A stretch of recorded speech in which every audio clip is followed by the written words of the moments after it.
When CEO Daniel Blackwood locked eyes with attorney Maya Thompson across that Chicago restaurant, neither expected the three children between them would expose 6 years of corporate negligence. What happened in the next hour didn't just destroy Daniel's billion-dollar deal, it revealed how Blackwood Industries had systematically blocked a mother's desperate attempts to contact her children's father. Maya Thompson had been calling, writing, and pleading for months while pregnant with triplets, but Daniel's former assistant had explicit orders. Mr. Blackwood doesn't want to be disturbed by his ex-girlfriend. Now watching Zoe paint, Emma experiment, and Marcus play soccer, Daniel realized every blocked call had cost him irreplaceable moments with children who didn't even know his name. Because what Maya had tried to tell him 6 years ago, and what his own company had hidden from him, would expose a pattern of negligence that went far deeper than one man's mistakes. Daniel Blackwood stood at the floor-to-ceiling windows of his corner office on the 47th floor of the Blackwood Industries Tower, watching the city of Chicago stretch endlessly below him. At 45, he commanded an empire worth $2 billion, his company's steel and glass logo visible from space stations. The business magazines called him the Iron CEO, cold, calculating, unstoppable. Mr. Blackwood, Linda Rodriguez knocked softly on his door, her voice carrying the respect earned through 15 years as his executive assistant. Your dinner reservation at the Capitol Grill is confirmed for 8 o'clock. The Morrison Industries board members are already en route. Daniel adjusted his $3,000 Italian tie, the same ritual he'd performed thousands of times before. Another night, another deal, another step toward an empire that would outlast him. This was the Morrison acquisition, $400 million that would cement Blackwood Industries as the dominant force in renewable energy infrastructure. Thank you, Linda. Any urgent messages? Linda hesitated, an unusual crack in her professional composure. Sir, there was a letter today from Thompson and Associates law firm. It's personal. Daniel's blood chilled. Thompson. That name hit him like a physical blow, dredging up memories he'd spent 6 years burying. Maya Thompson. The woman who'd loved him before his father's death, before inheriting the company, transformed him into someone even he didn't recognize. The woman who'd walked out when success became more important than love. Put it on my desk, he said, his voice carefully neutral. I'll handle it later. But as Linda left, Daniel found himself staring at the envelope with Maya's law firm letterhead. Her handwriting on the return address, still the same elegant script that used to leave love notes in his coffee mug. His hands trembled as he placed it in his desk drawer, unopened. The Capitol Grill hummed with the energy of Chicago's elite. Crystal chandeliers cast warm light over mahogany tables where deals worth millions were discussed over Wagyu beef and wine that cost more per bottle than most people earned in a month. Daniel sat at the head of the reserved table, surrounded by the Morrison Industries board. 5 gray-haired men in identical navy suits, each worth at least $50 million. The renewable energy sector is exploding, Harold Morrison was saying, gesturing with his wine glass. Your infrastructure division could dominate the entire Midwest market within 18 months. Daniel nodded, making appropriate sounds, but his mind wandered to the unopened letter, burning a hole in his consciousness. What could Maya possibly want after 6 years of silence? Then he saw her. 3 tables away, Maya Thompson sat in elegant simplicity. A navy dress that spoke of success without ostentation, her natural hair styled in a way that enhanced rather than hid her beauty. She was laughing at something, her smile lighting up her entire face exactly the way it used to when they'd stayed up all night talking about changing the world. But she wasn't alone. 3 children sat around her table, 2 girls and a boy all around 6 years old. The boy had Daniel's exact jawline, even at that young age. One of the girls tilted her head when she laughed, a gesture Daniel recognized because he did the same thing. The other girl had his eyes, not just the color, but the shape, the way they crinkled when she smiled. Daniel's wineglass slipped from nerveless fingers, shattering against his plate. Mr. Blackwood, are you all right? Harold's concerned voice seemed to come from very far away. The math was simple and devastating. 6 years since the divorce. Children who looked exactly like him. Maya, who had tried to contact him. What Daniel didn't realize was that Maya had been watching him too, and what she was about to tell him would destroy everything he thought he knew about the last 6 years. Maya Thompson had built her life with the same determination that once attracted Daniel Blackwood. At 32, she ran a small but successful law practice, specializing in family law and corporate accountability. Her office in downtown Chicago was modest compared to Blackwood's tower, but every framed law degree, every thank you letter from clients, every child's drawing taped to her computer monitor told the story of a woman who'd chosen substance over spectacle. "Mommy, can we order dessert?" 6-year-old Emma Thompson tugged at her mother's sleeve, her scientifically curious mind already calculating whether chocolate cake or creme brulee would provide better chemical reactions on her taste buds. "After you finish your vegetables, sweetheart," Maya said, unconsciously using the same gentle but firm tone that had once convinced Daniel to eat actual meals instead of surviving on coffee and ambition. Zoe, Emma's identical twin, was sketching the restaurant's interior on her napkin with the artistic precision that seemed to flow through her fingers as naturally as breathing. "Mama, why does that man over there keep staring at us?" Maya's heart stopped. She'd seen Daniel the moment they'd walked in, had watched him conduct his power dinner with the same intensity he'd once brought to late-night law school study sessions. Part of her had hoped he wouldn't notice them. Part of her had hoped he would.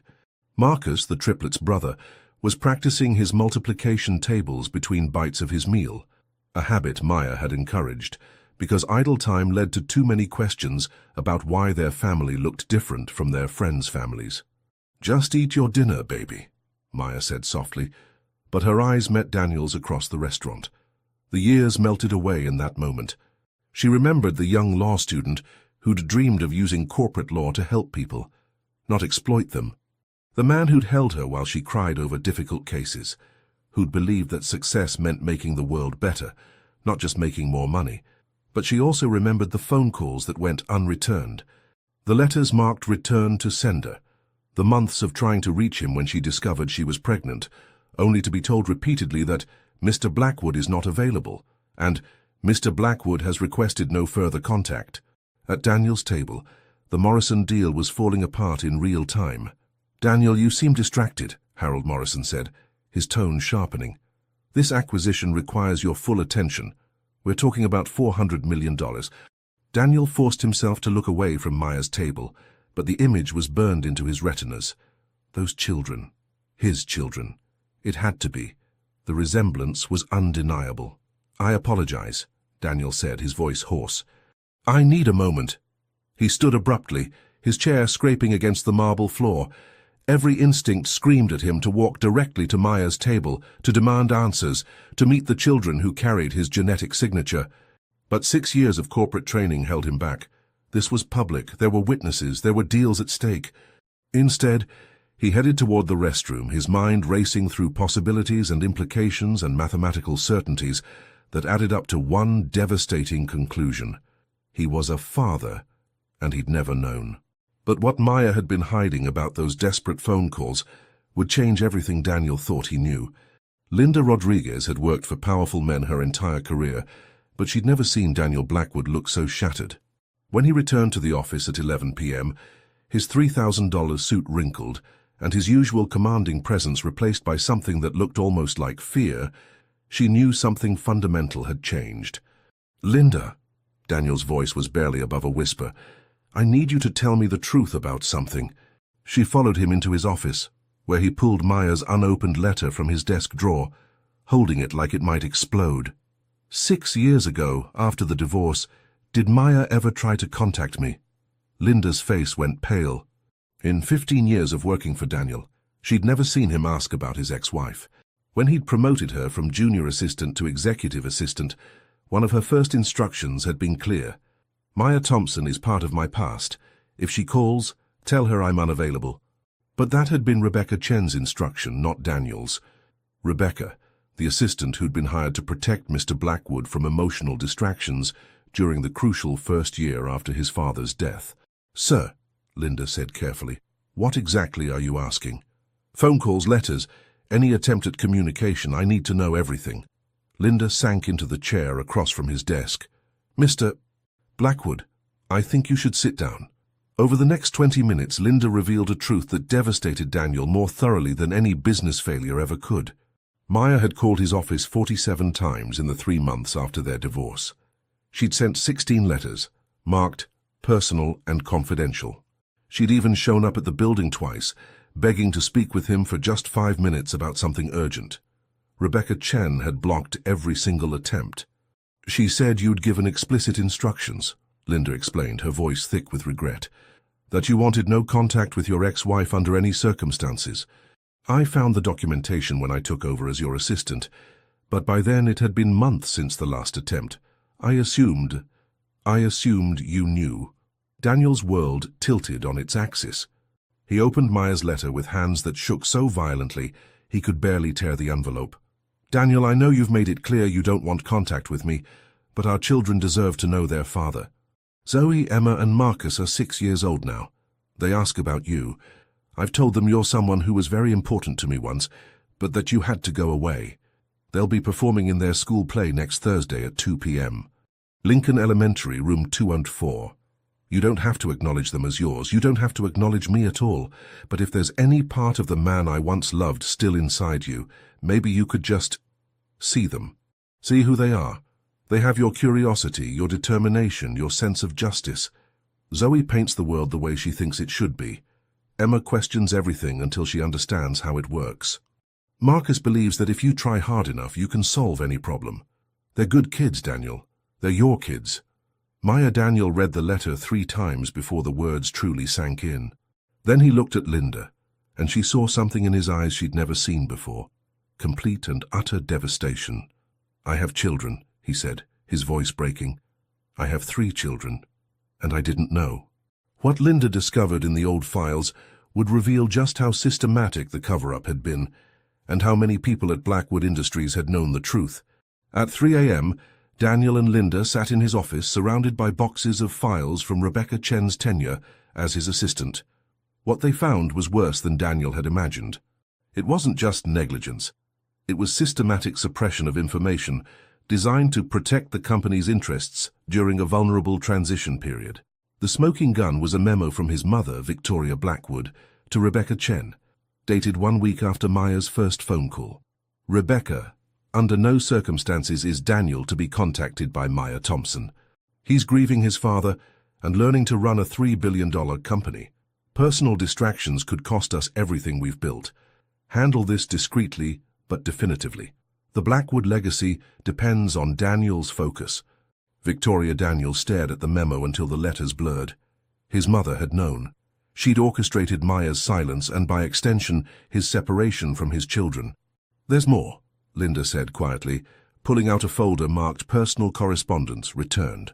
Inside were photocopies of 16 letters from Maya, all marked Return to Sender in Rebecca's handwriting. The letters told a story that broke Daniel's heart in real time. The first was dated 2 months after their divorce. Daniel, I know our marriage ended badly, but I need to tell you something important.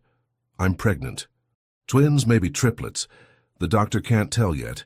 I know you said you needed space, but this changes things. Please call me. Maya. The letters progressed through Maya's pregnancy, her growing desperation, her attempts to maintain dignity while begging for basic acknowledgement. Daniel, it's triplets. 2 girls and a boy. They're healthy. I'm naming them Zoe, Emma, and Marcus. I thought you should know their names, even if you don't want to know them. Maya. The final letter was dated 6 months after the children's birth. Daniel, I'm done trying to reach you. I understand now that you've chosen your company over everything else, including your children. But someday, when they ask about their father, I'll tell them he was a good man who lost his way. I hope someday you find your way back. Maya Daniel's hands shook as he set down the last letter. She tried for almost 2 years, Linda. 2 years of trying to tell me I had children, and I never knew. His phone buzzed with a text from Harold Morrison. Daniel, we need to discuss your abrupt departure tonight. The board is concerned about your commitment to the acquisition. For the first time in his professional life, Daniel deleted a business message without responding. What are you going to do? Linda asked. Daniel looked out his office window at the city awakening below him. Somewhere out there, 3 children who shared his DNA were getting ready for school, probably helping their mother with breakfast, living lives that should have included him from the very beginning. I'm going to meet my children, he said, and then I'm going to figure out how to become the father they deserve. But when Victoria Blackwood discovered that Daniel had learned the truth about his children, her reaction would threaten to destroy any chance of reconciliation before it could even begin. Lincoln Elementary School looked like every other public school in Chicago. Red brick, chain-link fence, playground equipment that had seen better decades. But to Daniel Blackwood, stepping out of his black Tesla in the parking lot, it might as well have been another planet. He'd cancelled the Morrison acquisition meeting. Linda had fielded 17 increasingly frantic calls from board members. The business world was buzzing with speculation about Blackwood Industries' suddenly erratic CEO. None of it mattered.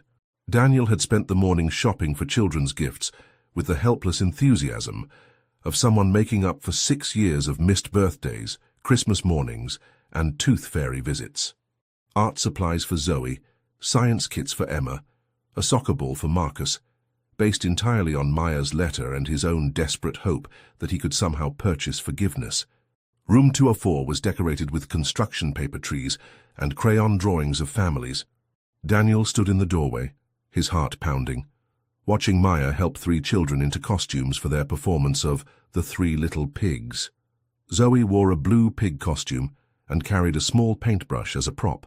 Emma's pig costume was decorated with tiny drawings of scientific instruments. Marcus bounced excitedly in his pig costume, clearly ready to tackle any big bad wolf that dared threaten his siblings. "You came," Maya said softly when she noticed him in the doorway. She didn't sound surprised exactly, but there was something in her voice. Relief, maybe, or vindication. "I read your letter," Daniel said. "All of them. The ones from 6 years ago, too." Maya's expression hardened slightly. "You found them. My former assistant blocked them. I never knew you were trying to reach me. I never knew about—" He gestured helplessly toward the children. Before Maya could respond, Emma looked up from adjusting her costume and noticed the stranger in the expensive suit. "Mommy, who's that man?" The question that Daniel had been dreading and anticipating in equal measure. Maya knelt down to Emma's level, her voice gentle but careful. "This is Mr. Blackwood, sweetheart. He's someone Mommy knew a long time ago." "Are you here to watch our play?" Zoe asked, approaching with the fearless curiosity of a 6-year-old artist. "I am," Daniel said, his voice thick with emotion. "I heard you're very talented." Marcus joined his sisters, studying Daniel with the same analytical intensity Daniel recognized from his own childhood. "You have the same eyes as us," Marcus said matter-of-factly. The simple observation hit Daniel like a physical blow, out of the mouths of babes. "Do you like soccer?" Marcus continued, undeterred by the adult's sudden tension. Yes, Daniel managed. "I played in college." "Cool. Maybe you could watch me practice sometime, if Mommy says it's okay." Daniel looked at Maya, a question in his eyes. She nodded almost imperceptibly. "I'd like that very much," Daniel said. The play was magical in the way that only elementary school productions can be. Zoe delivered her lines about building with bricks while painting an actual brick red with her prop paintbrush. Emma explained the scientific properties of different building materials to the big bad wolf, who looked confused but impressed. Marcus bounced through his role with infectious enthusiasm, high-fiving his sisters whenever they successfully outsmarted their antagonist. Daniel filmed every second on his phone, tears streaming down his face as he watched his children perform.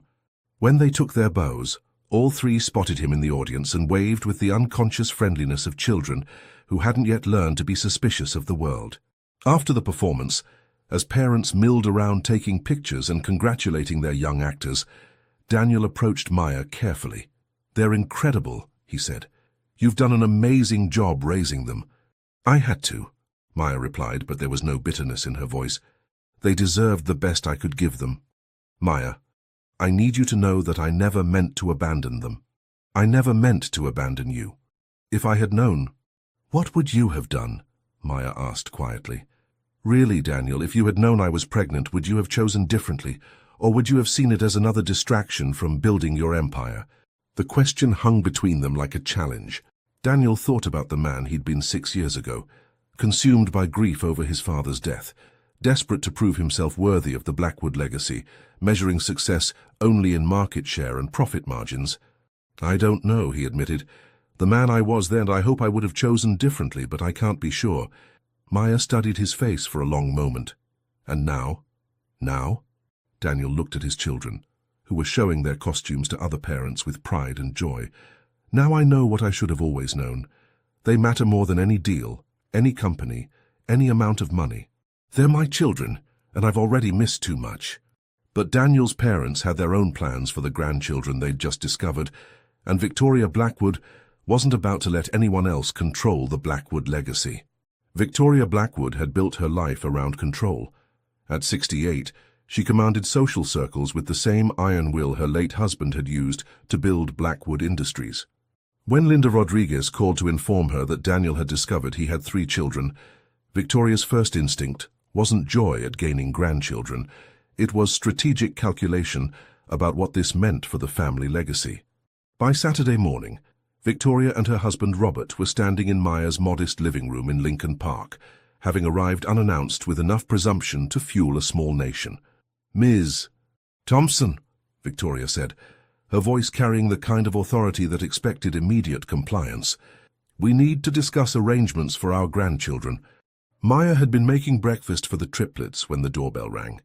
Now she stood in her kitchen doorway, spatula still in hand, watching 2 immaculately dressed strangers examine her home like they were conducting an inspection.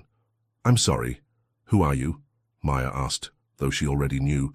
The resemblance between Robert and Daniel was unmistakable, and Victoria had the bearing of someone accustomed to getting her way. "We're Daniel's parents," Robert said more gently than his wife. "We just learned about Zoe, Emma, and Marcus yesterday." From the kitchen came the sound of Saturday morning chaos. Emma explaining to Marcus why pancakes bubble when they cook, Zoe humming while she drew, the comfortable noise of a family that had learned to find joy in small moments. "Mommy, who's at the door?" Emma called out. "Just some visitors, sweetheart," Maya replied, not taking her eyes off the Blackwoods. Victoria moved closer to the kitchen, trying to catch a glimpse of the children. They should be at the country club, learning proper social skills. They should have the best tutors, the finest schools. "They have fine schools," Maya said firmly. "They have everything they need, but not everything they deserve," Victoria countered. "They're Blackwoods. They have a legacy to inherit, standards to maintain." Maya's grip tightened on her spatula. "They're Thompsons, too, and they're happy." Before Victoria could respond, Daniel's voice cut through the tension. "Mother, what are you doing here?" Daniel stood in the doorway, having used the key Maya had given him the night before, a gesture of trust that had meant more to him than any business contract he'd ever signed. "Daddy!" Marcus's voice rang out from the kitchen, followed by the sound of running feet. The word hit everyone in the room like a physical force. In less than a week, Daniel had gone from Mr. Blackwood to Daddy in his children's minds, a transformation that spoke to their capacity for love and forgiveness. Marcus launched himself into Daniel's arms, followed quickly by his sisters. Daniel caught them all, his face transforming into an expression of pure joy that Victoria had never seen before. "We're making pancakes," Zoe announced. "Emma's teaching us about chemical reactions." "Actually, it's a physical reaction," Emma corrected with 6-year-old precision. "The heat changes the protein structure." "Want to help?" Marcus asked Daniel. "Mommy says you're good at important things." Daniel looked over the children's heads at Maya, who nodded slightly. "I'd love to help," he said. Victoria watched this interaction with growing alarm. This wasn't the controlled introduction to family legacy she'd envisioned. This was hard, domestic, chaotic, real. "Daniel," she said sharply, "we need to discuss proper arrangements. These children need structure, education, preparation for their roles as Blackwoods." "They have structure," Daniel replied, not releasing his hold on his children. "They have education, and their role is to be kids." "Don't be naive," Victoria continued. "You can't just play house and pretend this doesn't change everything. The board, the company, the social implications." "Mom," Daniel's voice carried a warning that made Robert step closer to his wife. "Stop." But Victoria was just getting started. These children need to learn who they really are. They need to understand their heritage, their responsibilities. "Their heritage," Maya said quietly, "is being loved. Their responsibility is to be happy, healthy children." Victoria turned on Maya with the full force of her disapproval.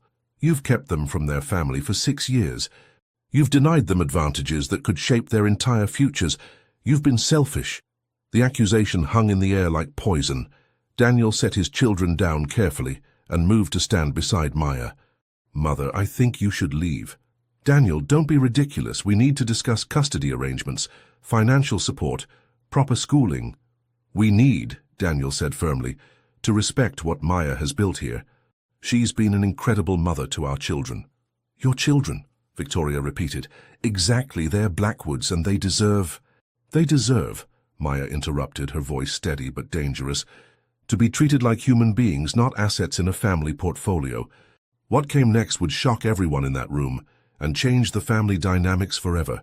The argument between Victoria and Maya was interrupted by a sound that sent ice through every parent's veins. Emma's labored wheezing from the kitchen. "Mama!"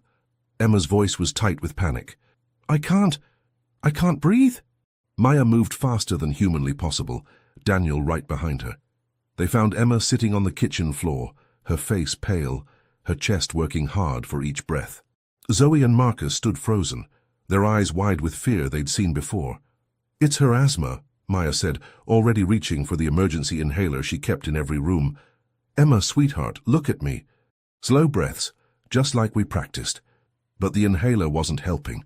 Emma's breathing was getting worse, her lips taking on a blue tinge that made Daniel's world narrow to a single, terrifying focus. "We need to get her to the hospital," Maya said, scooping Emma into her arms. "Now." "I'll drive," Daniel said, his CEO decisiveness kicking in. "My car's faster. I don't know if I should trust—" "Maya." Daniel looked directly into her eyes. "Trust me, please." Maya hesitated for exactly 1 second, then nodded. "Zoe, Marcus, get your shoes, now." Victoria and Robert watched in stunned silence as the family that had been arguing moments before transformed into a coordinated unit focused entirely on Emma's welfare. Daniel carried emergency supplies while Maya held Emma, whispering reassurances in her ear. Zoe grabbed her sister's favorite stuffed animal, and Marcus held his twin sister's hand in the car. The drive to Chicago Children's Hospital was the longest 20 minutes of Daniel's life. He'd negotiated billion-dollar deals while maintaining perfect composure, but listening to his daughter struggle for breath while navigating Chicago traffic tested every nerve he possessed. "Almost there, baby," Maya murmured to Emma. "Just hold on." "Is she going to be okay?" Zoe asked from the back seat, her voice small and scared. "She's going to be fine," Daniel said firmly, catching his daughter's eyes in the rearview mirror. "The doctors are going to help her breathe better." At the hospital, Daniel experienced a revelation that cut through decades of priorities like a laser through steel. When the doctor said Emma needed to stay overnight for observation, when they discussed medication adjustments and triggers and long-term management, Daniel realized that nothing, not the Morrison deal, not the board meeting he was missing, not the stock price that was probably fluctuating wildly in his absence, mattered even slightly compared to his daughter's health. He called Linda from the hospital waiting room. "Cancel everything," he said. "The Morrison deal, the board meetings, everything scheduled for the next week." "Sir, the Morrison acquisition." "Tell them we're withdrawing our offer." "But sir, that's a $400 million deal." "Linda," Daniel said, watching Maya sleep in a chair beside Emma's hospital bed, "my daughter is sick. Everything else can wait."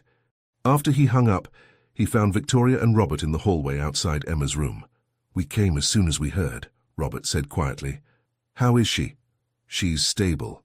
The doctors say it was a severe attack, but she's responding to treatment." Victoria looked through the window at Emma, small and pale in the hospital bed, connected to monitors that beeped reassuringly. She looked so fragile.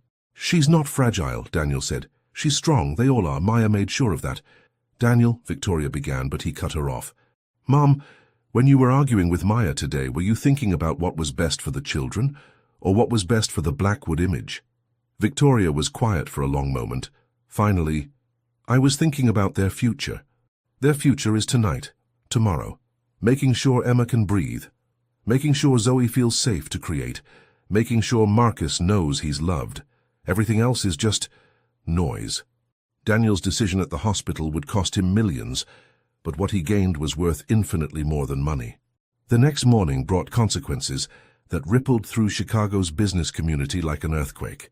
Daniel Blackwood, the iron CEO who'd never missed a board meeting, had walked away from a $400 million acquisition to sit in a hospital room with a sick child. Harold Morrison was furious. "He's lost his mind," he told anyone who would listen. You don't just abandon a deal of this magnitude because of personal issues. The Blackwood Industries Board of Directors was in emergency session by 9 a.m. Phone calls flooded in from investors, analysts, and business reporters, all asking the same question. What was wrong with Daniel Blackwood? Daniel, meanwhile, was sitting on the floor of Emma's hospital room, showing her how to make paper airplanes out of her get-well cards. The key is the fold, he explained, his voice gentle and patient in a way his business associates would never have recognized.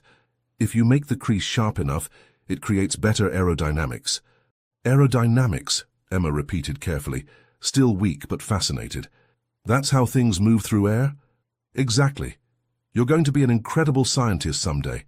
Maya watched this interaction from the bedside chair where she'd spent the night. Seeing Daniel with their children was like watching him remember who he used to be, before grief and ambition had hardened him into someone she didn't recognize. "Daddy," Zoe said from where she was drawing at the small table, "are you going to stay with us now?" The question was innocent, but it carried the weight of 6 years of absence and uncertainty. Daniel looked at Maya, a question in his eyes. She nodded slightly. "I'm going to try," Daniel said carefully.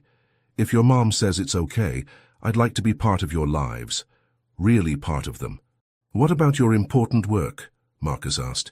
He was building a tower out of wooden blocks the hospital had provided, his tongue poking out in concentration. "You three are my most important work," Daniel said simply. His phone buzzed insistently. Text after text from Linda, from board members, from business associates demanding explanations. Daniel glanced at the screen, then deliberately turned the phone off. Maya noticed. "Don't you need to take those?" "No," Daniel said firmly, "I don't." Later that afternoon, when Emma was discharged with a new treatment plan and strict instructions about environmental triggers, Daniel made a decision that would change everything. He drove directly from the hospital to the Blackwood Industries tower, still wearing the same clothes he'd slept in at the hospital, still carrying the scent of antiseptic and anxiety that clung to medical emergencies.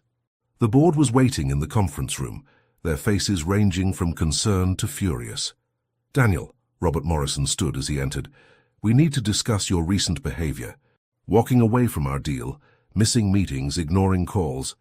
"You're right," Daniel said, taking his seat at the head of the table. "We do need to discuss my recent behavior." He looked around the room at faces he'd known for years, men he'd considered allies in building an empire that suddenly seemed hollow and pointless. "I'm stepping back from day-to-day operations," he announced calmly. The room exploded. "You can't be serious," Harold Morrison sputtered. "The company needs leadership, not absentee management."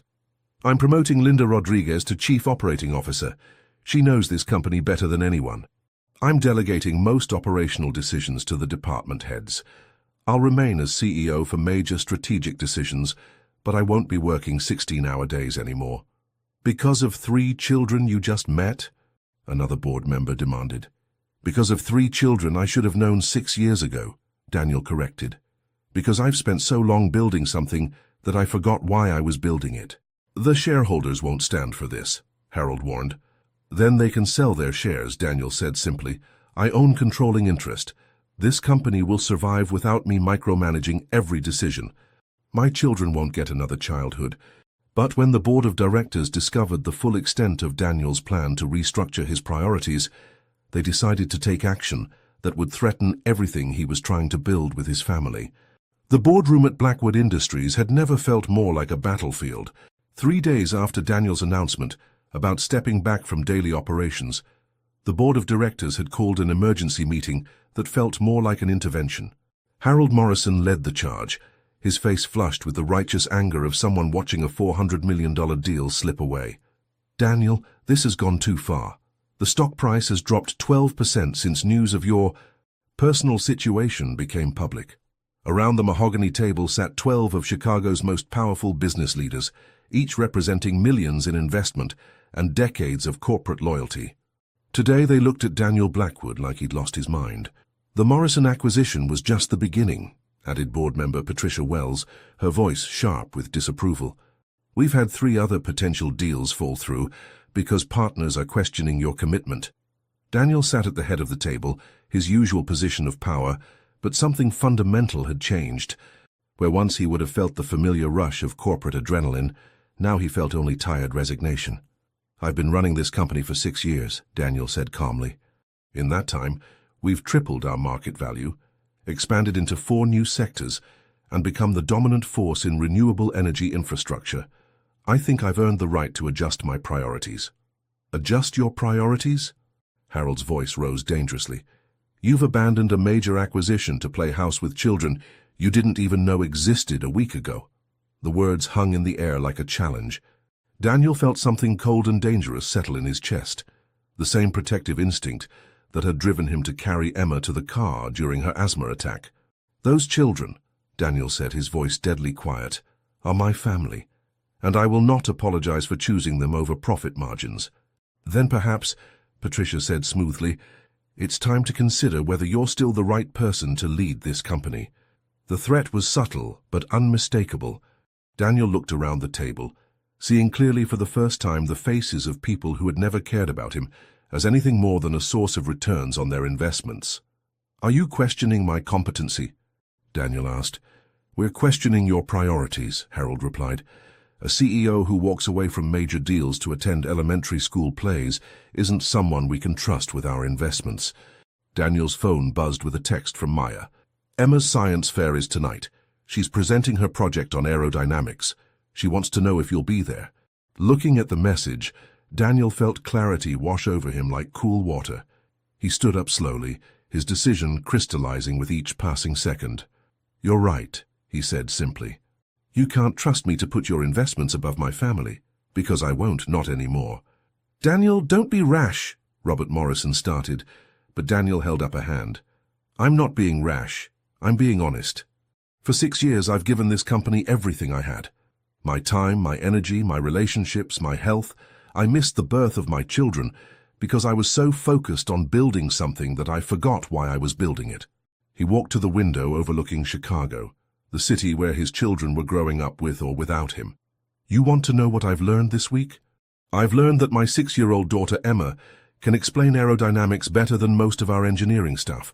I've learned that my daughter Zoe sees the world in colors I'd forgotten existed.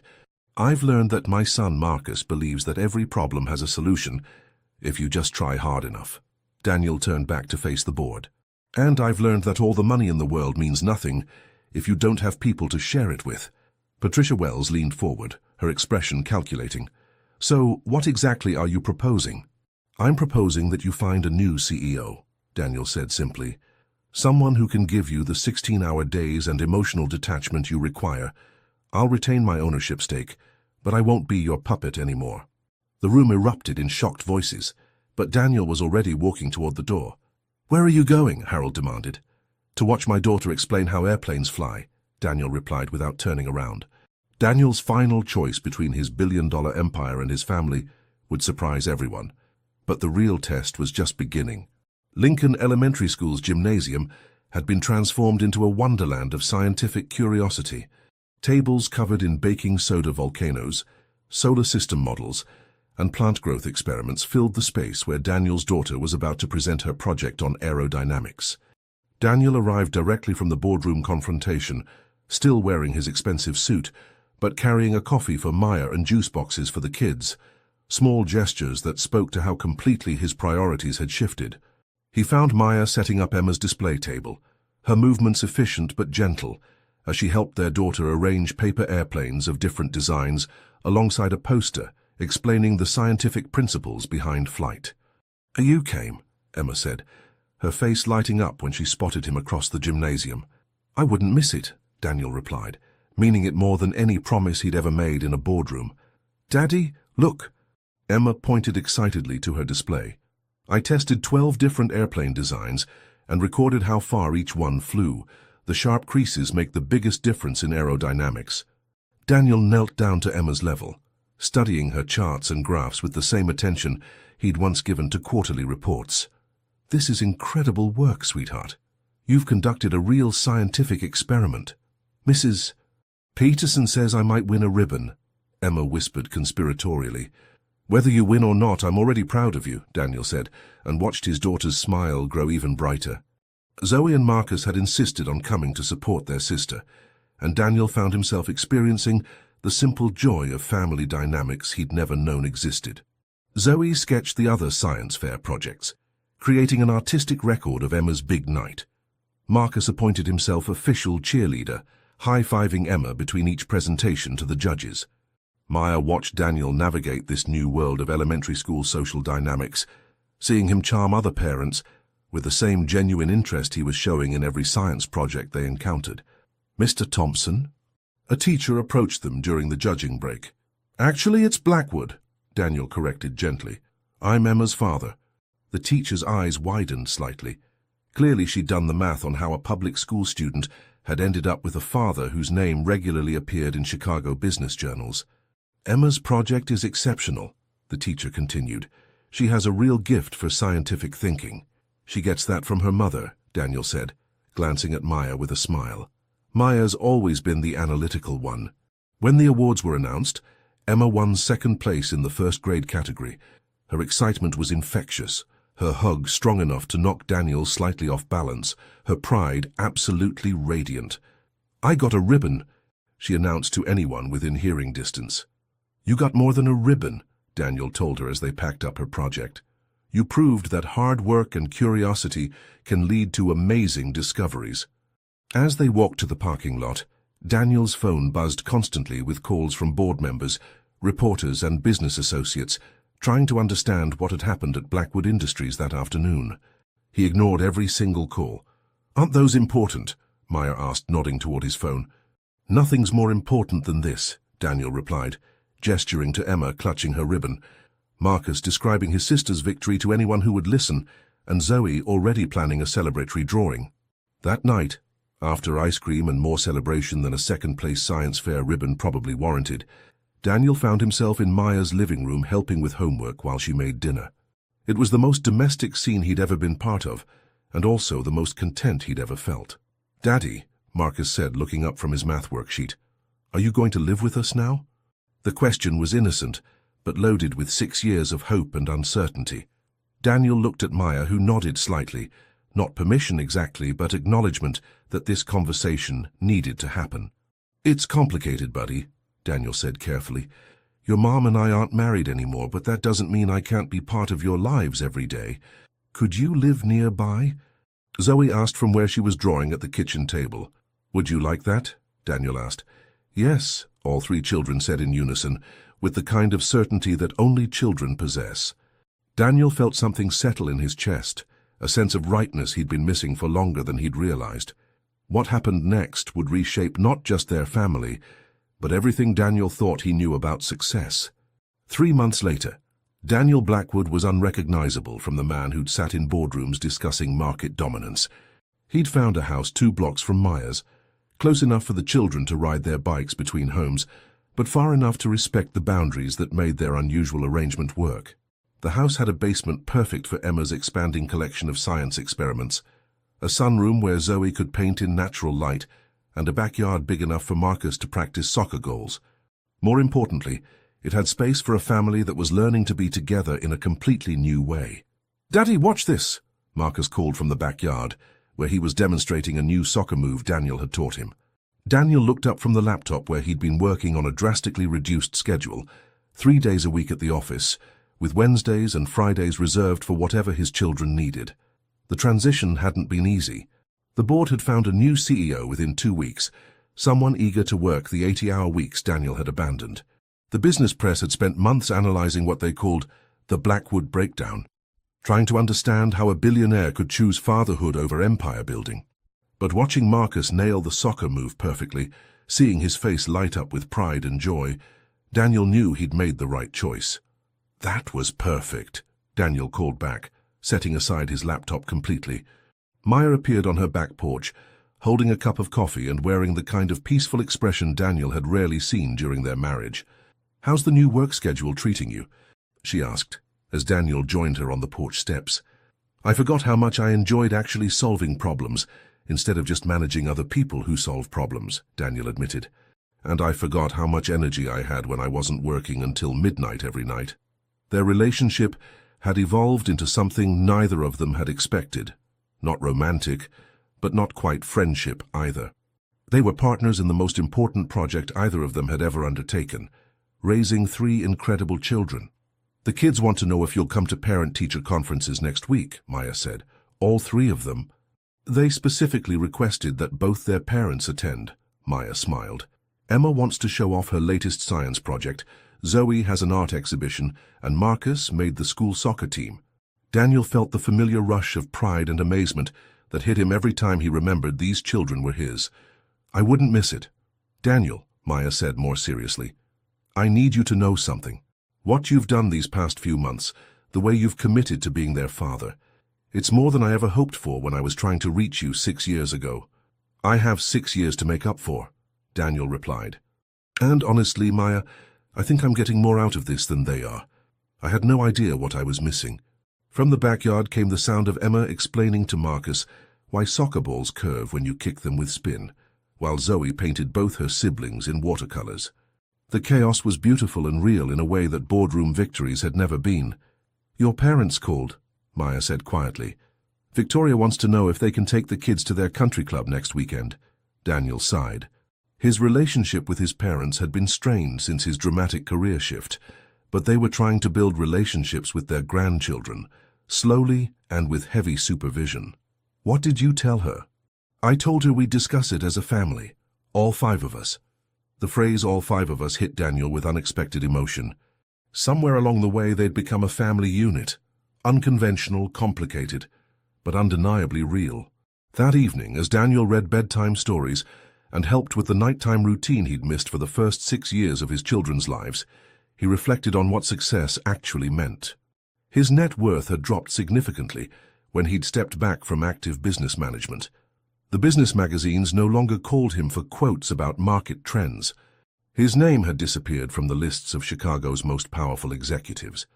But watching Emma drift off to sleep, clutching her science fair ribbon, seeing Zoe's latest drawing taped to his refrigerator, hearing Marcus chatter about his soccer practice, Daniel realized he'd never been more successful in his life. 1 year later, the real test of their new family would come when they returned to where it all began. The Capitol Grill looked exactly the same as it had 1 year earlier, but everything else had changed completely. Daniel sat at the same table where he'd first seen his children, but this time the elegant restaurant had been reserved for a very different kind of gathering. "Happy birthday to you." The assembled crowd sang as Zoe, Emma, and Marcus blew out the candles on their 3 individual cakes. Chocolate for Zoe, vanilla with rainbow sprinkles for Emma, and soccer ball shaped for Marcus. Around the table sat the extended family that had grown from that first shocking encounter. Maya and Daniel, Victoria and Robert Blackwood, who'd evolved from controlling grandparents to adoring accomplices in their grandchildren's adventures. Linda Rodriguez, now COO of Blackwood Industries and honorary family member, and even some of the children's classmates and their parents. "Make a wish," Maya encouraged them, but Zoe spoke up with 7-year-old wisdom. "We don't need to wish for anything," she said seriously. "We already have everything we want." Emma nodded in agreement. "We have our family." Marcus, ever practical, added, "And cake." Daniel felt tears threaten as he watched his children, celebrate their 7th birthday in the same place where his life had been turned upside down in the most wonderful way possible. The past year had brought challenges and adjustments none of them had anticipated. There had been difficult conversations about why their family looked different from other families, about divorce and love, and how sometimes people need to learn how to be together in new ways. There had been moments when Daniel doubted whether he was doing enough, whether he could ever truly make up for the years he'd missed. But there had also been school plays and soccer games and science fairs. There had been bedtime stories and homework help and Saturday morning pancakes. There had been the quiet miracle of watching his children grow and learn and become more themselves with each passing day. "Daddy," Emma said, climbing into his lap with the casual affection that still amazed him, "will you tell everyone about how families can be different but still perfect?" Daniel looked around the table at faces that represented his real success story. "Well," he began, "a year ago, I thought I knew what success looked like. I thought it was about having the biggest company, making the most money, being in control of everything." He paused, looking at Maya, who smiled encouragingly. "But then I learned that real success isn't about what you build for yourself. It's about what you build with the people you love. It's about showing up when someone needs you, It's about choosing love over fear, connection over control. Victoria dabbed at her eyes with her napkin. The woman who'd once viewed the children as assets to be managed now spent every Tuesday afternoon teaching Zoe to paint with watercolors. Some families live in one house, Daniel continued. Some families live in two houses but share one heart. Some families are born together, and some families choose each other. What makes a family isn't the structure, it's the love. Marcus raised his hand like he was in school. "Hands are pancakes on Saturday." Everyone laughed, and Daniel pulled his son into the group hug that had formed around his chair. Later, as the party wound down and they walked through the Chicago streets toward home, Daniel found himself walking beside Maya while the children ran ahead, their energy seemingly endless despite a full day of celebration. "Do you ever regret it?" Maya asked quietly. "Giving up the corporate empire, walking away from all that power?" Daniel watched Zoe showing Emma and Marcus the way the streetlights created patterns on the sidewalk, their laughter echoing off the buildings around them. "How can I regret finding my real life?" he replied. "I spent years building something that was supposed to last forever, but it felt hollow. This—" He gestured toward his children, toward the woman who'd given him a second chance at fatherhood, toward the life they'd built together. "This actually will last forever." His phone buzzed with a message from Linda. Board approved the new family leave policy for all employees. 12 weeks paid parental leave, plus flexible scheduling for school events. The Daniel Blackwood Legacy Fund is officially launched. Daniel smiled, reading the message. One of his few remaining executive decisions had been to establish a fund providing support for single parents and children whose fathers were absent, a way of ensuring that other families wouldn't experience the separation his had endured. "Good news?" Maya asked, noticing his expression. "The best news," Daniel replied, then called ahead to his children. "Race you to the ice cream truck." As they ran through the Chicago evening, Daniel Blackwood, former billionaire CEO, current full-time father, realized he'd finally achieved something worth achieving, a life measured not in profit margins or market share, but in bedtime stories, birthday parties, and the irreplaceable sound of his children's laughter. He'd lost an empire but found a kingdom. And this kingdom was built on something stronger than steel and glass. It was built on love, second chances, and the revolutionary idea that success could be measured in hugs instead of dollars. 1 year ago, Daniel Blackwood had been one of the most powerful men in Chicago. Today, he was something far more important. He was a dad. Thank you to everyone who typed respect, justice, and inspired. Your engagement means everything to us. If this story touched your heart, please subscribe for more incredible tales of courage and transformation. Until next time, keep believing in the power of second chances.